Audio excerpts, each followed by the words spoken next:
Em minhas dores, ó Senhor, permanecei junto de mim.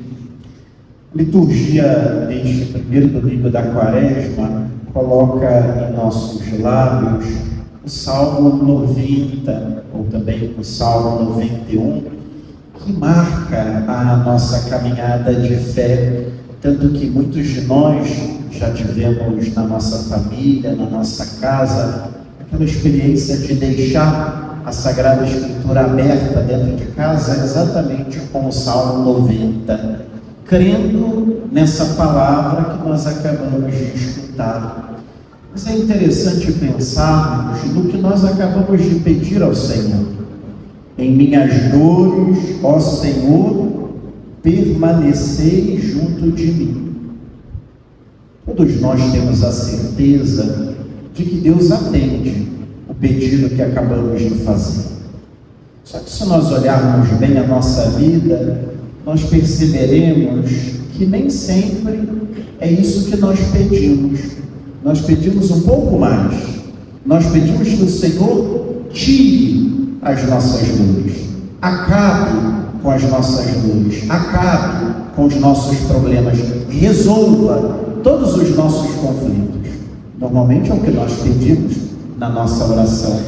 Mas o salmista nos faz recordar que nem sempre Deus resolverá todos os nossos problemas. Nem sempre Deus acabará com as nossas dores, com as nossas dificuldades, com as nossas tribulações.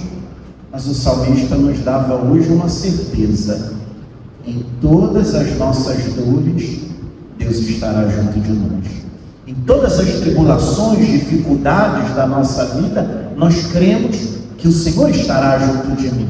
Nós até pedimos que Ele tire a nossa cruz, mas Ele diz: eu não vou tirar, mas eu vou estar com você, eu vou caminhar com você, eu vou enfrentar a dor com você, eu vou enfrentar a cruz com você, eu estarei junto de você, ao seu lado. Essa é a certeza que o salmista hoje coloca nos nossos lábios e na nossa mente, para nunca nos esquecermos que a sua presença não nos faltará, para que nós aprendamos também a enfrentar todas as dores com a certeza de que o Senhor está e estará sempre junto de nós, a tal ponto que nós possamos dizer como Paulo, quando escrevia aos Romanos e afirmava: se Deus é por nós, quem será contra nós? Fome, tribulação, angústia, espada. E continuava o apóstolo: em tudo isso somos mais que vencedores, graças àquele que nos amou. E assim, ao rezarmos essa palavra, nós iniciamos oficialmente, mais do que nunca, o tempo santo da Quaresma. E somos conduzidos da mesma maneira que Jesus, através do Espírito. É o Espírito que nos conduz, é o Espírito que nos leva também para o deserto, como nos lembra o Evangelho de São Marcos. E como é importante na nossa vida nós aprendermos a deixar o Espírito nos conduzir, e até nos perguntar se é o Espírito que nos conduz. Se nós não cuidarmos, nós vamos querer cuidar, conduzir a nossa vida. Mas é necessário essa humildade e essa docilidade para deixar o Espírito conduzir, para deixar o Espírito nos levar, para deixar também, o que não é fácil, o Espírito nos levar para o deserto.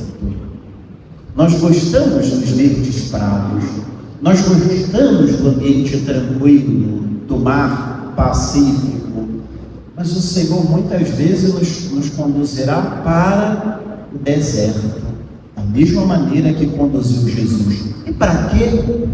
Simplesmente para sermos tentados, mas como se Ele estivesse nos largando diante da tentação? Não, mas para que nós cresçamos. Por isso que São Tiago nos lembra que Deus não nos tenta.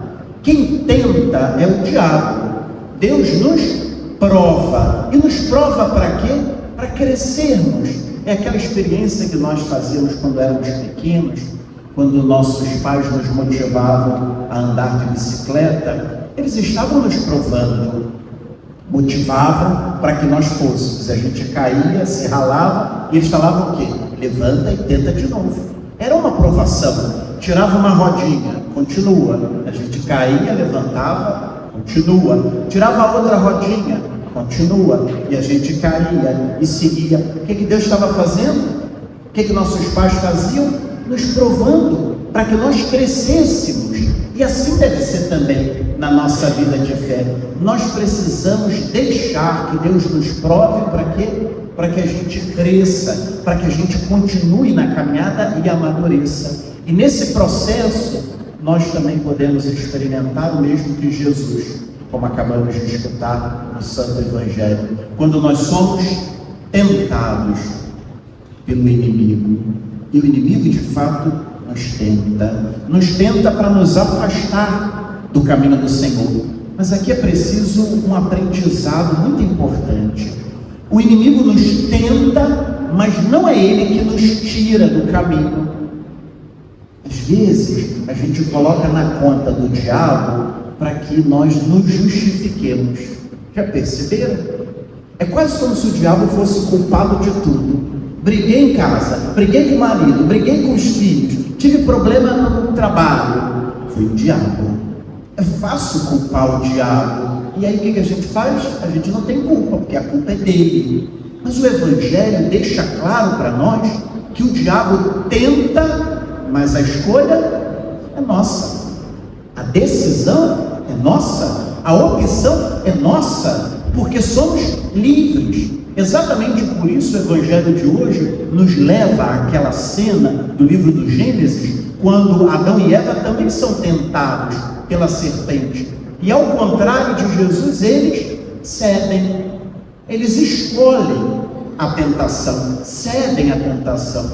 O Senhor Jesus hoje no Evangelho nos ensina que nós podemos escolher, nós podemos optar, e sempre poderemos optar, porque Deus nos fez livres. A escolha é nossa. E como o diabo nos tenta, o Evangelho deixa claro que ele nos tenta em três realidades bem concretas da nossa vida: no prazer, no poder e no ter.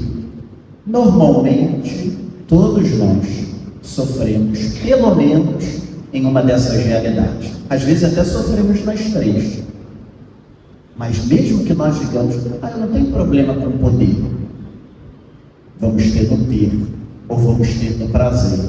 Em alguma dessas três realidades nós somos tentados. Por quê? Porque muitas vezes nós percebemos a nossa inclinação para o pecado, porque somos inclinados muitas vezes ao pecado, como nos lembra São João na sua primeira carta. Mas mesmo que inclinados, mesmo que muitas vezes nos sintamos atraídos ao prazer desordenado, ao poder desordenado e ao ter desordenado, todos nós poderemos escolher, optar: eu quero ou eu não quero, eu seguirei ou eu não seguirei. E sempre na provação nós temos que nos lembrar que também Deus estará conosco. Na tentação também Deus estará conosco. Não é que Ele tenha nos abandonado, nos largado, não. Ele está conosco, Ele nos sustenta, Ele nos anima para que nós permaneçamos com Ele, como Ele permanece junto de nós. E por isso que o Evangelho deixa claro que o Senhor Jesus se utiliza de certa maneira de uma arma, de um instrumento eficaz para enfrentar a tentação. Qual o instrumento? A palavra. Palavra essa que é franqueada a todos nós, como nos lembrava Paulo na segunda leitura. Essa palavra nos é dada, está junto de nós como uma bússola, como uma luz, como um alimento. Só que nós hoje precisamos pensar: de fato, a palavra de Deus tem um lugar na minha vida? Eu sou um homem da palavra, uma mulher da palavra? Eu leio eu medito a palavra, porque senão, meus irmãos, nós vamos para a guerra desarmados. Senão nós vamos enfrentar a tentação sem arma. É preciso, e sobretudo no tempo da quaresma que acabamos de iniciar, cultivar uma intimidade diária com a palavra de Deus, que nos alimenta, que nos ilumina, que nos guia e que se torna uma arma através da qual nós enfrentamos também a tentação. Que possamos nos colocar dóceis ao Espírito Santo de Deus, para que Ele, de fato, como fez com Jesus, faça com cada um de nós, nos conduzindo neste tempo de conversão, para que, de fato, seja para nós um tempo de conversão, para que, de fato, seja para todos nós um tempo de cultivar, como nos lembrava a liturgia de quarta-feira, um momento para nossa oração, para nossa intimidade com Deus. E não permitamos que a quaresma seja mais um tempo em que fazemos algumas coisinhas diferentes, mas no fundo não mudamos de vida, no fundo não amadurecemos, não crescemos na intimidade com o Senhor. Que o tempo santo da quaresma seja para todos nós a oportunidade de darmos um passo no crescimento da nossa fé, para que assim, ao celebrarmos a Páscoa do Senhor daqui a algumas semanas, todos nós, com Ele, também possamos ressuscitar para uma vida nova, ressuscitar para um novo tempo, na sua vida e na nossa, marcados pela força do Espírito que hoje também nos conduz ao deserto.